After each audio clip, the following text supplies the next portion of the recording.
Welcome to RealAg Radio here on Rural Radio 147 at SiriusXM. Shaun Haney, your host here on this Thursday edition of the show. Thanks so much, everybody, for making RealAg Radio and Rural Radio 147 a big part of your workday. Also, a big shout out to everybody listening out there on the RealAg Radio podcast. You heard the crowd. They are loud. They are full of vigor, to use a seed term, and they're having a great time. And we are at Farm Management Canada's AgEx conference in Abbotsford, British Columbia. It is fantastic and a great crowd here. I think well over 250 people are in attendance talking about a very critical topic, farm management. And today we've got a panel of 3 farmers from British Columbia, and they're going to talk about some of their opportunities, some of their challenges, their outlook for the year ahead. Really cool stories of all 3 of them. A little bit different than, talking about corn and soybeans and maybe pulses. We're going to talk about dairy and eggs and greenhouses today, and I'm really looking forward to it. Now, if you have any feedback on today's show, you can send me an email, shaney@realagriculture.com. You can also find Real Agriculture across all the social media platforms. You're also more than welcome to call the RealAg feedback line, 855-776-6147. If you're in the crowd here, don't dial the number, just put up your hand. We'll do that. Like I said, farm management, critical topic. I think this is one of the ones when it comes to not only financial knowledge, but just managing the farm of today. It is critical. It is critical that we're continuing to work on our farm management skills, similar to how we would work on our crop marketing, livestock marketing, or agronomic skills. And we've seen over the years in some of our Real Agri Studies research that we're not doing as much as that as we possibly, maybe we should, or we could be doing. And I know it's not, talking about numbers sometimes isn't as interesting about talking about cows in the barn, but it is an area that really can make a difference. And in today's world where there's variables in your control, but more importantly, variables out of your control, how you manage that actual business is really going to make the difference between whether you're here today or gone tomorrow, which would be quite unfortunate. We need as many people in this agricultural tent as we possibly can. We don't want to lose people to this industry because I could have managed the business better. There's things we could have done about that. So that's what we're here to do today with Farm Management Canada at the AgEx conference. If you've never been here before, you should be coming in the future. I think next year's meeting, I'm not sure where, it's in the prairies, I think. And so if you get it on your calendar, it's always around this time of the year. It's a fantastic conference. Whether you're in Canada or maybe some of our American listeners as well, you're welcome to come north. The dollar is much in your favor, so we will take your U.S. dollars and have you up here. So what we're going to do is we're going to take a break, and when we come back, we've got Stuart Person from MMP joining us. He's a board member with Farm Management Canada. We're going to talk about the organization, what they're doing, and a little bit about the landscape in front of us from a farm management perspective. You're listening to RealAg Radio, Rural Radio 147, SiriusXM.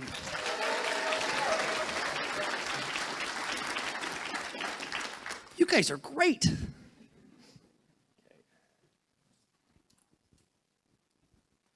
I always say this, but it's nice to speak to people's faces instead of the white wall. Or when I am in Lethbridge at our office, my assistant Christy sits right beside me, and she's wonderful. And basically my whole goal is to do the radio show and just try to make her laugh. Or shake her head, or sometimes she gives me a gesture I won't repeat, things like that. But it's nice to see some faces and some people that listen to the show regularly, so we really do appreciate it. Okay, big hand for Stuart.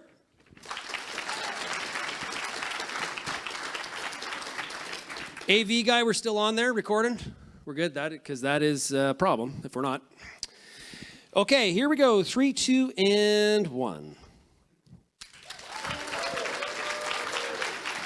And welcome back to RealAg Radio, Rural Radio 147, SiriusXM, and we're at the Farm Management Canada meeting, AgEx as they call it. We're in Abbotsford, British Columbia. Beautiful area of Canada. If you have never been to Abbotsford before, well, one, traffic is interesting. I say that can be not great, but it's beautiful. As we're flying in on the approach yesterday, I took some cool pictures out the window of farmland right up against the city. Like when we talk about that rural-urban divide battle, I'm sure there's some really interesting conversations that happen among some of those people that are farming in the valley here. But it is a very high, sometimes not always a talked about area of Canadian agriculture, highly productive, high value crops. Obviously dairy and poultry have a presence here, but also you think about in British Columbia, the fruit and vegetable industry. I think there's 70, I could have this wrong, but I think there's 70 different commodities being produced in British Columbia. 70, I think is the number. Is anybody nodding their head? Do I have that? What's that? 200? Whoa. You were way off. Can you believe? I was way off. Okay, so don't believe anything that Shaun says going forward. That's amazing. And I think that would be maybe the highest in the country. We're going to say that. We're making that statement as getting thumbs up there, yeah. The agricultural promotional department here in British Columbia is like, yes, let's roll with it. Joining us right now is Stuart Person. He is with MMP. He is a great friend of the show. He is on the show often. Friday's Issues panel, other appearances. Stuart, it's great to have you here. Thanks, Shaun. Great to be here. So, okay, so a lot of people in this room know you. You're a board member at Farm Management Canada. What do you do at MMP? Okay, well, at MNP, I'm the national leader for our crop services industry group that we have put together. So basically, I head up all things plant-based, coast to coast in Canada. I'm a CPA by trade, so I also do some accounting from time to time. And yeah, I spent the last 5 years overseeing all of our agriculture, but passed that torch on to Marvin in Lethbridge now, and now I can focus just on the plant-based activity. Nice stuff. Okay, well, it's great to chat with you again, Stuart. Now, how long have you been a board member at Farm Management Canada? This is my third year, I believe, right, Heather? Yeah, third year. We're having to really, the audience is really participating here, trying to help us out with our fact checks. It's very good. It's so much fun that time just flies, right, Heather? So yeah, that's what all board members say on any board you've ever been on. Really? Okay, so what are some of the cool things that Farm Management Canada does? Because I think this is an organization, honestly, that needs more. It needs more pump. More people need to realize some of the great things that are happening coming out of this organization. Talk about some of the things that are going on. Yeah, I mean, we've got a number of different things that we're working on, all built around the promotion of good farm management practices. You know, I would say I could start, I guess, by some of the educational stuff that we put on. So we do some educational work around financial literacy. We do some stuff around succession planning. So you might have seen some of the seminars that have been put on both virtually and in person around those topics. We're doing some work around risk management planning as well, and what that means in terms of that component of business planning.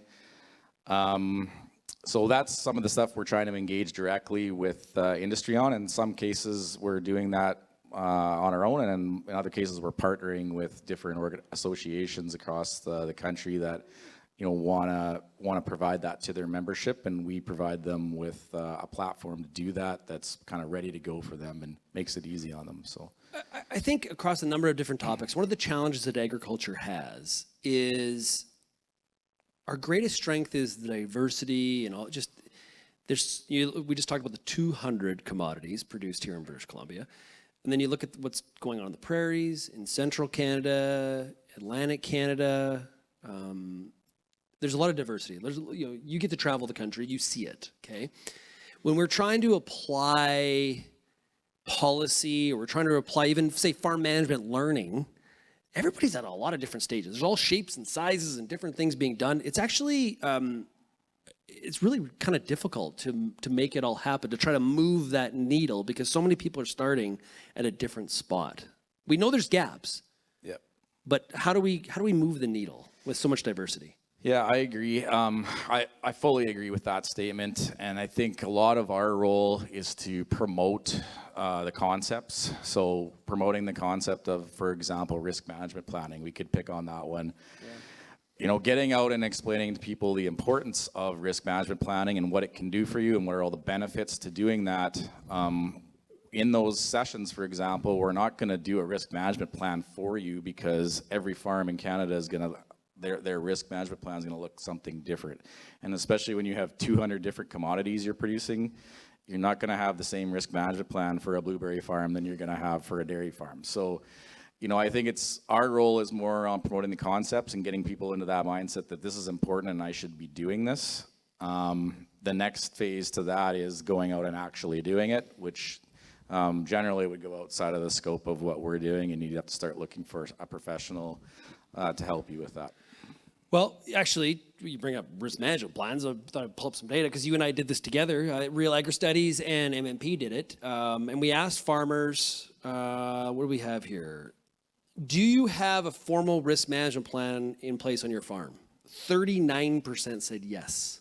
It's pretty low. Yeah. That's pretty low. Especially considering we asked people how they look at the year that is upcoming. I'm doing this on the fly. When it comes to the upcoming year, so this is for 2024, okay? This is prior to, this is in the spring. 76% said this year, 24 was going to be more risky than 23.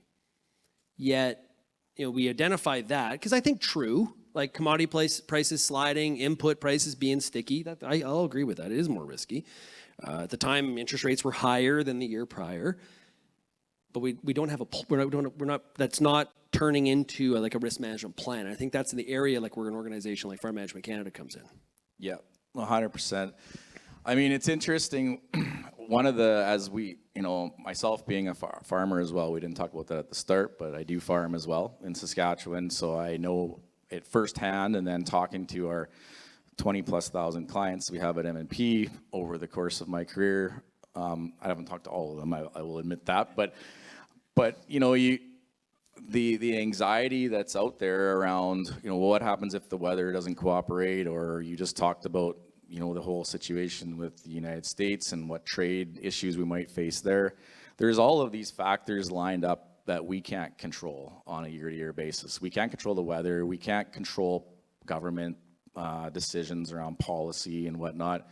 And so, all we can control is if you're in a plant production sector, you can control what you grow.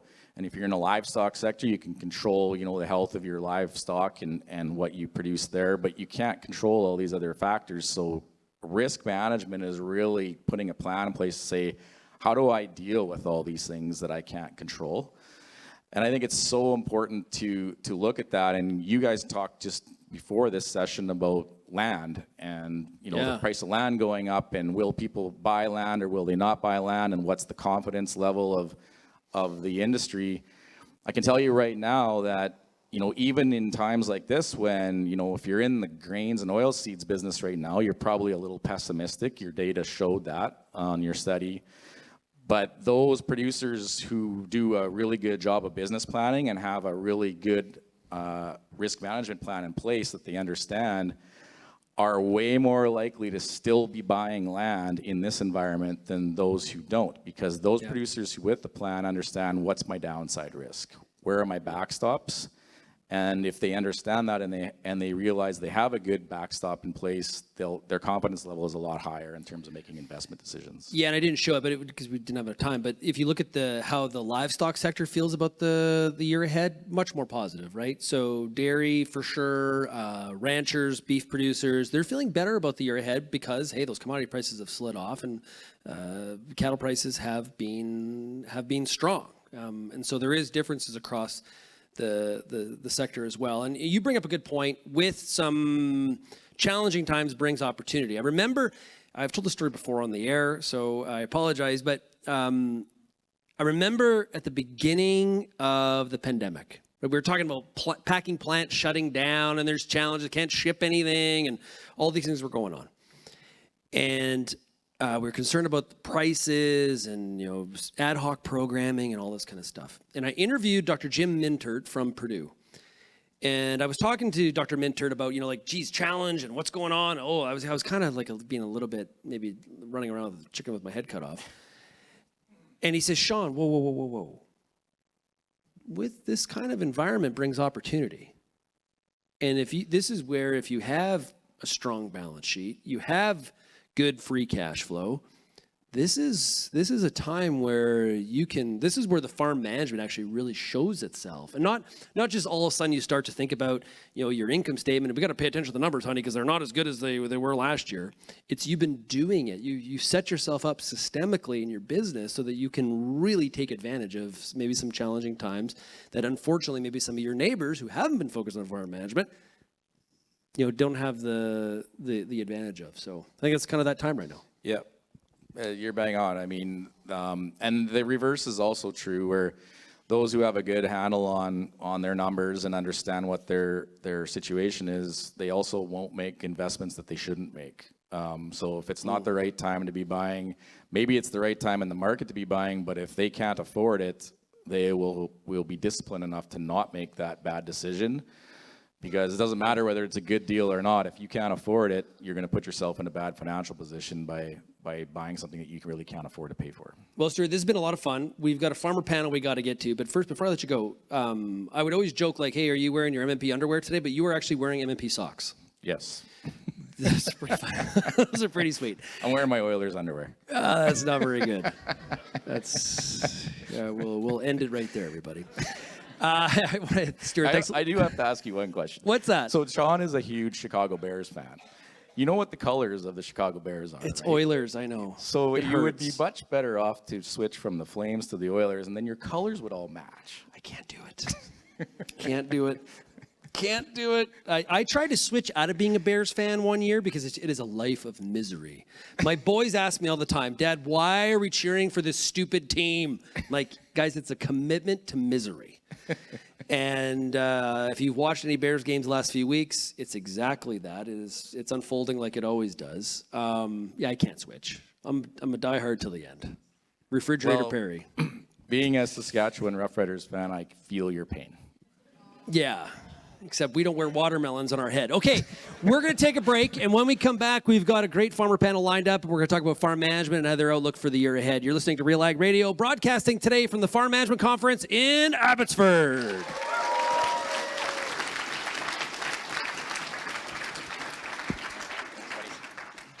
Okay, panelists, come up here. Are we having fun? It's good stuff. It's always good to work in some sports talk, as Lindsay would say. Okay, they're coming up here. Okay, they've been voluntold for this, so we are very happy that they have done so.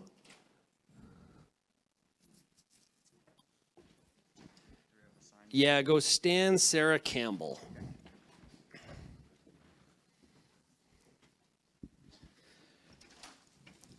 Okay, come on. 12:48.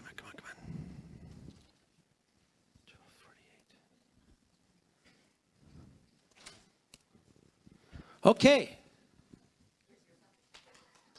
Oh, don't jump with the gun yet. That's good. I like the eagerness. That's good. I like it. Okay. Here we go. 3, 2, and...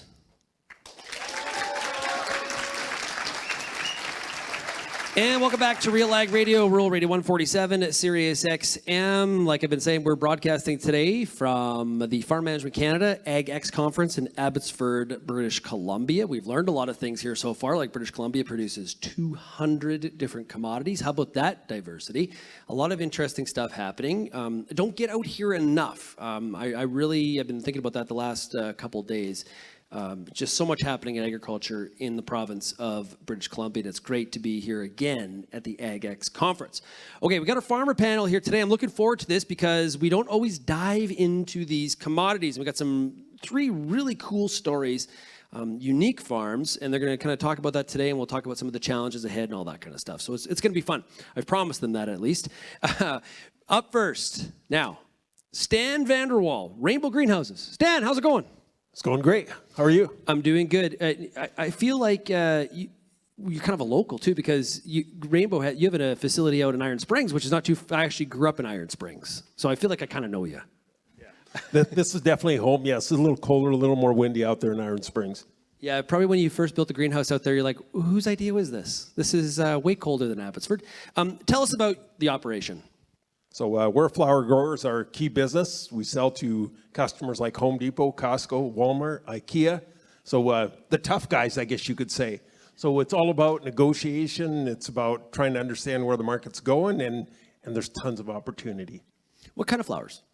So right now we're shipping poinsettias, the red things that you put in your house, but also a lot of tropical plants, all the stuff you put on your patio.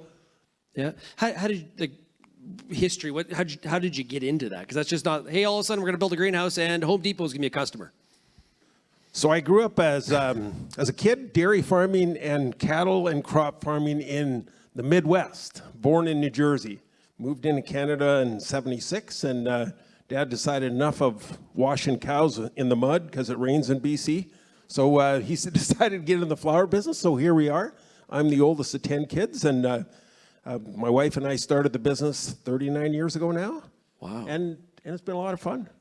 Family members involved in the business still, or? Now we're into succession planning. Oh, fun. We're actually in the final stage, so we're probably on the back third of it. And so we've got 3 of the boys actively participating in the business right now. So we're moving into what we call family trusts, and it's continuing. Good for you. That's a success story, because not all farming operations have success stories to tell.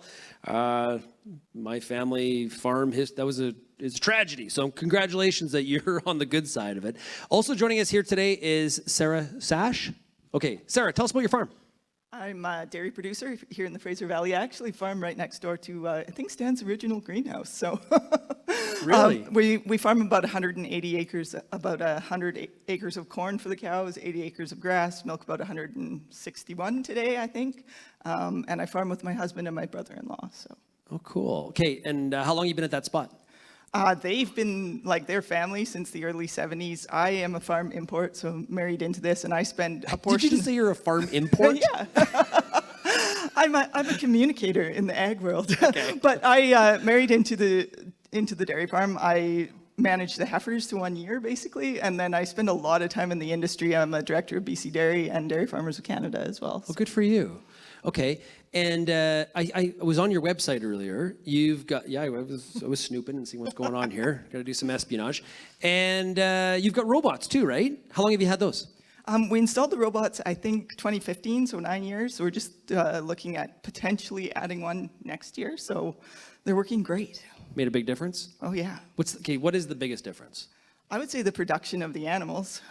What they can do in a situation like that is very much different. When they're able to just come and go as they want, you can really focus in on how you feed them, what you do, and spend more time on that side of the management. Yeah, I think a lot of people outside of dairy, when they hear about robots, they think, well, you don't got to milk them anymore. But it's actually, you're still in the barn. At least that's what I've heard a lot from dairy farmers. And it's the plethora of data that you get off of that robot that allows you to make, like you said, production decisions going forward that is really, I think a lot of people don't understand. Oh, this is the big drama on the farm today when I left this morning, because our rumination is not working. And we are into 2024 corn, so for 3 days. And we don't know how it's going with the cows because the data's no good. And that is big drama on the farm. Nobody's in a good mood. So you're like, I'm going to town. Yeah, see you later. I got to do this panel with this radio guy. Also joining us here today is Campbell Woik. Is it correct? Okay. That's correct. Now, Farmer Ben's Eggs. Is that correct? Yes, that's correct. Okay, so tell us about the farm. So I'm a 3rd generation egg farmer from Vancouver Island. I farm along my mom and dad. Our farm was started in the early 80s by my grandpa, Farmer Ben, which is what our wholesale company is named after. Yeah. Lots of people ask that. Unique about our farm is we produce all our eggs and we also market and distribute them all ourselves. So the whole process is done around the farm. So from raising a pullet to putting it into a lay barn to delivering the egg to the grocery store, where we do the whole thing. So who's your customer? Are you retailing through a grocer, or are people coming by and they're just buying eggs? We sell to schools, hospitals, Sobeys, Save On Foods, lots of local grocers on Vancouver Island. We're lucky to have that, so we deal with quite a few locally owned grocery stores. Yeah, and I was on your website too. Okay. Nothing's getting past me here. You market them as antibiotic-free, like you have some labeling that you use too, right? Yeah, so hormone and steroid-free, antibiotic-free. We offer a few different product lines. We've got a veggie-fed egg, so there's no animal byproducts in that.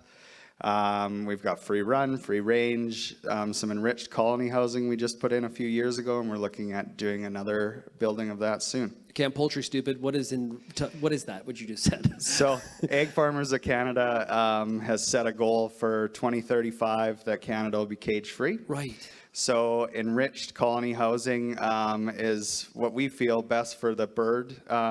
They've got scratch pads, a nest box to go lay, a private area to go lay their egg. There's perching in it as well, and fewer birds, so more space for them. You have games and stuff for them to play too, like things like chicken games. I'm sure they play their own games in there. Yeah. Right. You think people have like a pet. I'm not gonna say mouse, but I'm thinking of like a hamster. They got like different wheels and stuff. That's a really good idea. Yeah. They're happy. It's about them being happy. If they're happy, they're producing more. For sure. It's good for your bank account as well. You don't need to worry about that with flowers. No, we sing to them and they perform as well. You sing to the flowers? Yeah. Okay, that's good. I like that stat. Okay, we got a great farmer panel here. We're going to take a break, and then we're going to get into some of the issues and find out what some of the farmers' challenges are as they embark on the end of 24 and into 2025. You're listening to RealAg Radio, Rural Radio 147, SiriusXM.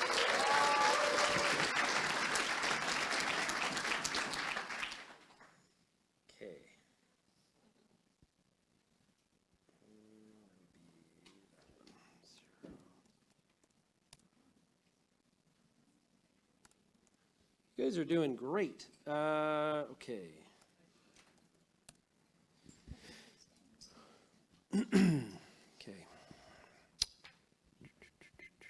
Okay, here we go. 3, 2, and high energy, 1. And welcome back to RealAg Radio, Rural Radio 147, Sirius XM. Thanks a lot for joining us here today. We got a great farmer panel. We're at the AgEx meeting in Abbotsford, British Columbia. It is the Farm Management Canada National Meeting, and it is great to have everybody here in the audience. Well over 250 producers are here today, taking part and doing lots of learning. There's going to be some great stuff on leadership this afternoon. It's great to see Kelly Dobson from Leadership here today. He does some great work. There's some really, really key stuff that's going to be discussed here throughout the week, and it's great to be a part of the agenda. We got a farmer panel. We got Stan Vanderwall. He is with Rainbow Greenhouses. They do flowers or produce flowers. Sarah Sash, dairy producer in Rosedale with husband Gene. Is that correct? I got that right, see? And Campbell Woik, who is, his company is Farmer Ben's Eggs. That was your grandfather, right? Is that what you said? Yes, that's correct. So how did he get started? So Farmer Ben came to Canada after the Second World War, and he worked his way through Ford as a mechanic. He had a client come in, and he was an egg farmer, and every time he was in, he would tell Farmer Ben about egg farming and that he should get into egg farming. And eventually, Ben decided to buy some land and get started with egg farming. And eventually, we purchased the farm off of the friend that told him to get into egg farming when he wanted to retire. So then in the early 90s, my dad wanted to join him on the farm. So that was when they had the idea of creating the brand Farmer Ben's and buying a grading machine and processing all our own eggs. Yeah. It's a great idea. It's a cool idea because it's got some kind of resonates with like history. Like I think it would resonate with the urban customer for sure. For sure, yeah. People recognize our brand on Vancouver Island. It's very distinct. So that's nice. Okay, now I think one of the things that's underappreciated and is where your customers are. So on the eggs and flowers, it's different. You're selling through a grocer, which is different. Like a lot of our audience is selling to like their canola to a grain company, or the corn to like an ethanol plant, or cows to a packer.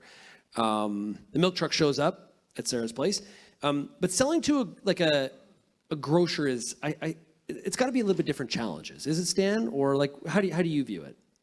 Yeah, so the big thing is the grocer. We just did presentations last week at Home Depot in Ontario.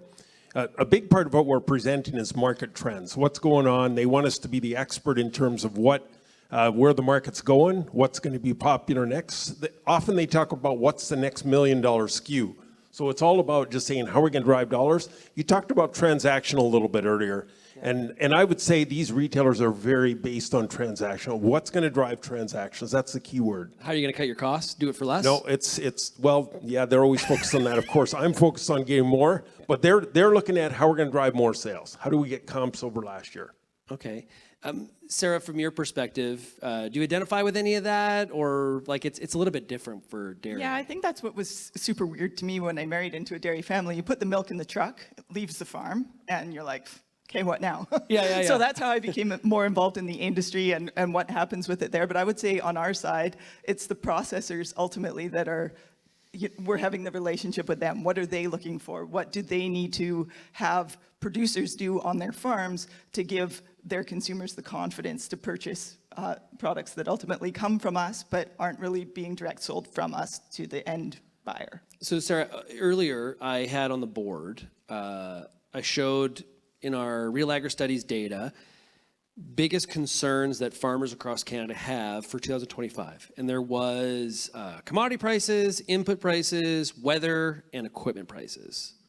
Do any of those surprise you, or would you have something else in that list?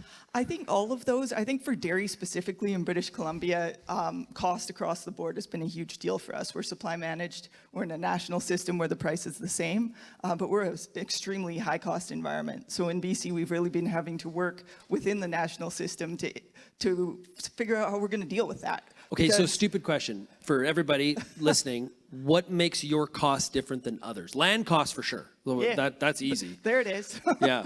Plus interest and grain and all the other things that people are buying. But when you pair that together with the land cost here, the consolidation that we basically have these wee little areas of land that we need to pump a whole bunch of stuff out of in a short time.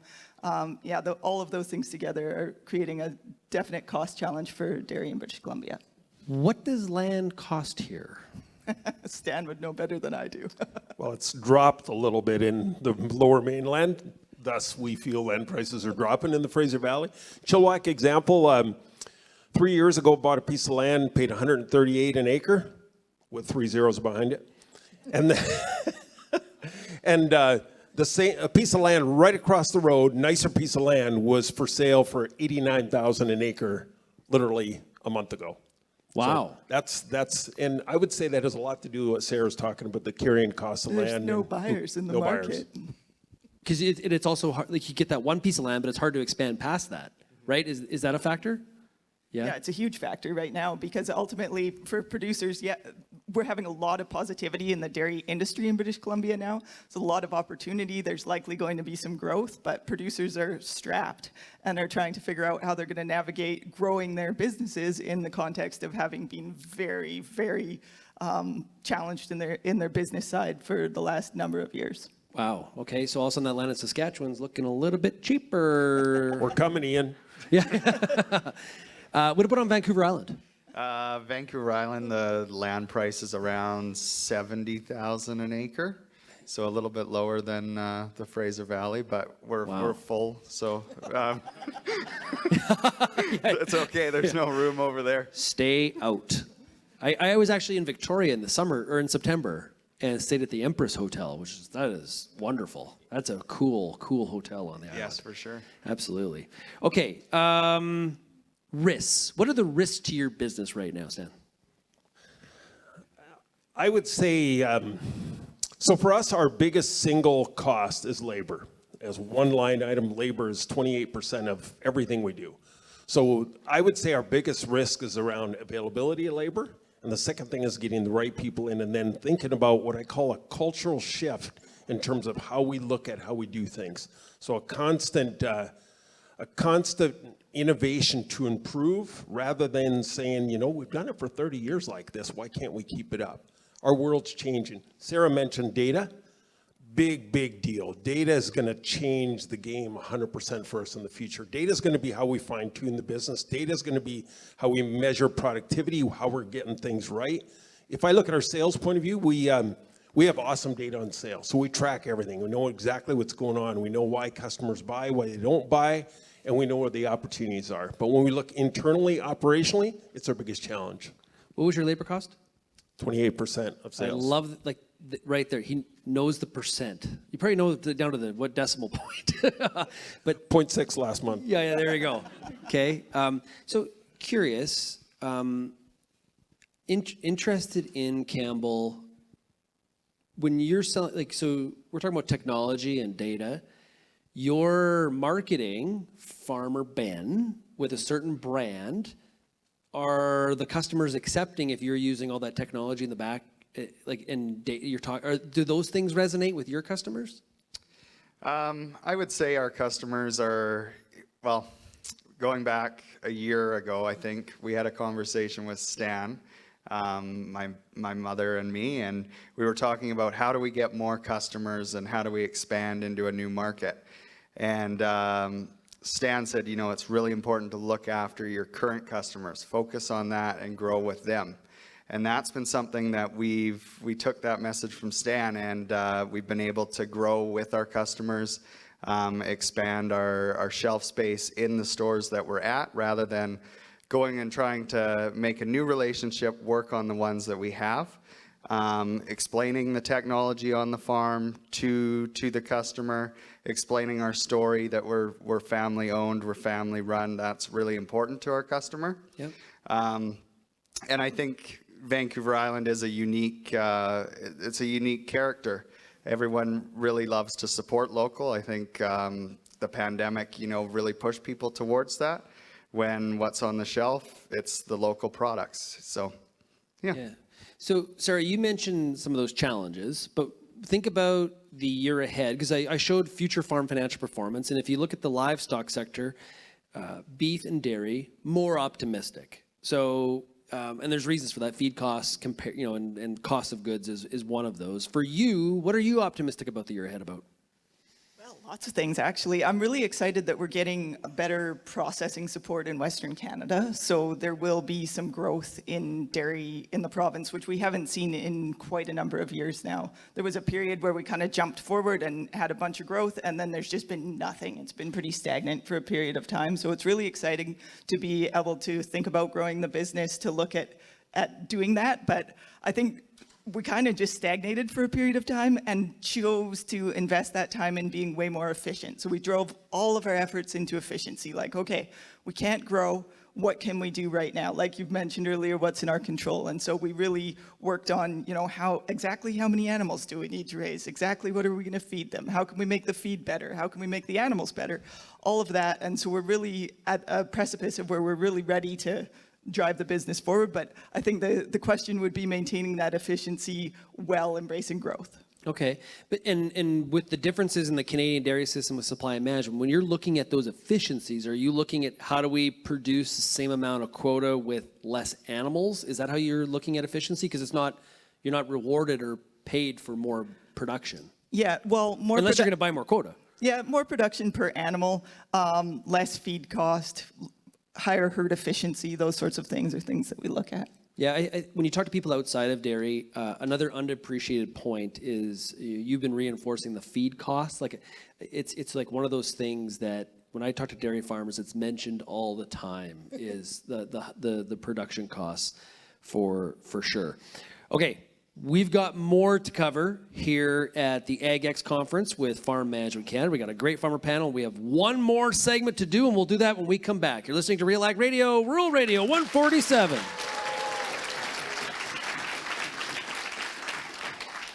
Between you and lunch, I know this. Okay.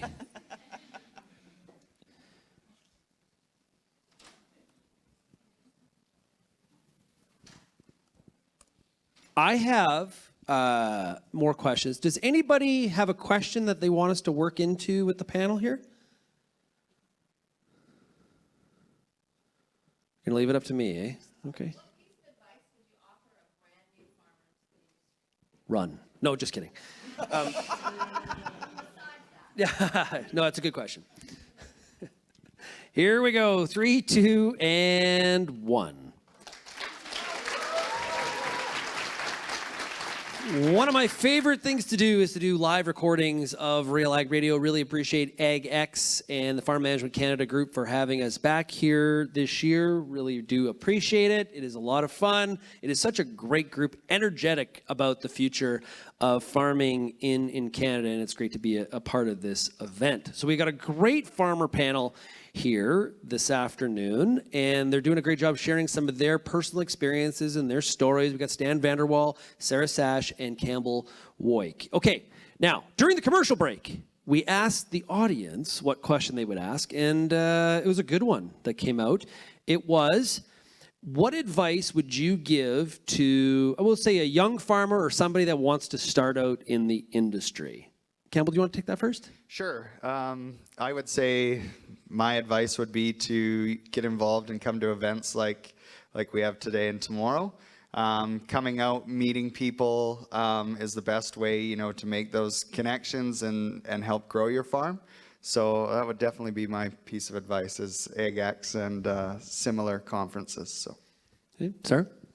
I would say stay curious. I came into the industry and didn't know anything about it. I've been asking questions ever since, and that's been going for a long, long time. So I've really stuck my neck out there to get involved, to try to communicate, ask questions, and be part of the general fabric of agriculture. I think there's a lot of us out there, and all you can do is improve from being more networked and more involved in community and more connected to other people. Every time I go somewhere, I learn something new. I take it back to my farm, and it makes the whole business that much better. So I think just asking questions, being interested, and hanging in there is what I would say. Yes, Dan? Yeah, put a little different twist to things. One of the things that I think is really important is look at what the opportunities are and try to focus on the items that'll give you the best return is what I would tend to look at. And I say evaluate the risk. Make sure you understand the risk. What's the upside potential? What's the risk side? We heard about risk a little bit before, but I think it's really important to know what risk you're taking on, because you're just getting started, you got limited dollars to work with, and you want those things to work for you. So ultimately, look at the opportunity, measure it, do a good risk assessment, and go for it. Buy land. There's That's what I would tons tell of them. Buy land. opportunity, by the way. Yeah, there is a lot of opportunities. I think we were talking earlier about with Stuart when he was up here, the diversity of the industry. There is a lot of places to be able to operate within this great umbrella of agriculture. Like, it's not like if you're starting an airline tomorrow, which I would not advise, Spirit Airlines is going through bankruptcy.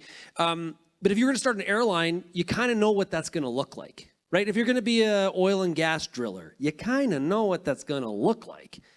Well, if I said, I'm going to be a farmer tomorrow, we may have an idea in our head what that looks like, but that's pretty non-descriptive. There's If you're a good strategic manager, you could be a good farmer. Exactly. That's the thing, and I don't think people go into it thinking that, because strategic management is not something that we're commonly thinking about when we think about being a farmer. But more and more, we're going to need that, I would say. So if you're interested in running a business, there's opportunity for you in agriculture right now, whether you know anything about animals, plants, or otherwise, or not. Yeah, I know more and more farmers that are, young people are coming back to the farm, and they did not take, I went back to our family farm with a finance degree. I didn't come back with an agronomy degree. I took a bunch of ag econ classes and finance. I was a finance major. It served me well in this job. I was the most unmechanically inclined farm kid known to history. I will challenge anybody in that battle. But I think there's lots of kids. Before it was, well, you had to take heavy duty mechanics. There's there's some pointing going on here that I may have a challenger. We'll maybe have to talk later. People would take a heavy duty mechanics course or take agronomy, livestock sciences, and all of that is great. We need those skills, but there are some other skills too that you can bring back to the farm that are maybe a little bit different in some cases than I got a welding certificate, which is fine. But strategic business planning, I think, should be more a component of courses people taking ag degrees. That's my thought. Fair? Yeah, just comment on that. I think one of the things that we often think is a farmer just does it for the love of farming. So people ask me and just say, you must love flowers. Bottom line, it's just a commodity. It's just what I happen to be doing. But the real thing, the fun part, is the managing the business. It's looking at the opportunities, is managing opportunity, risk, financials, every part of it. I've been in every part, but I love every part of it, and I don't particularly love flowers. It just happens to be what I do. Okay, but to be fair, because a lot of times we get into this, is it a business or is it a lifestyle? Like that debate comes up a lot. Should be a business today. Okay, Sarah, you agree? I would. Yeah, Yep. Campbell? I would say so, and you have to be passionate about what you do. Like I love eggs and chickens. That's something that I More care so than about. Stan loves flowers. Yes, apparently. I think so. Yeah, but you can appreciate the lifestyle, but it's a business, right? I think Correct, I think that's kind of the attitude that you should have. With increasing complexity, though, that's the only part I would throw on there. Like in my business, my husband is more the crop guy, my brother-in-law is the cow guy, and I take care of the business of running a farm. And that is not something that I think everybody's set up for, but as we increase the things that you have to do in terms of on-farm verification, those types of things, you need somebody actually spending their time being interested in that side of it. Campbell mentioned passion, and I think that's 100% correct. You can't be into farming or management of farming without having passion, but you got to have passion in anything you do. So it's the same for everything. Passion is what gives you the energy to pursue something. Oh, this is one of my rants. I agree. I think one of the issues that agriculture does all the time, because we just appreciate when somebody wants to be a part of this really warm, great club that we have. I see this all the time. Somebody outside the industry is applying for a job. They'll say, I have a real passion for agriculture. And I've started to say this, I don't care. I want you to have a passion for the job that you're going to be doing. Like if you could be an ag accountant and passion for agriculture, who cares? You have to have a passion for accounting, right? And I think too many times we're sort of sidetracked by someone's giving us a little bit of love. That's a whole other story. Policies, Campbell. What policies, positive or negative, as we wrap up here quickly, are impacting your operation? I would say, as we talked a little bit earlier about the change in the U.S. government, that would be something that as egg farmers in Canada, we're nervous about. We already have 6% of our market share is U.S. eggs. Yep. With Trump coming back into power, that we think is going to be back on the negotiating table. Bill C-282. Yep.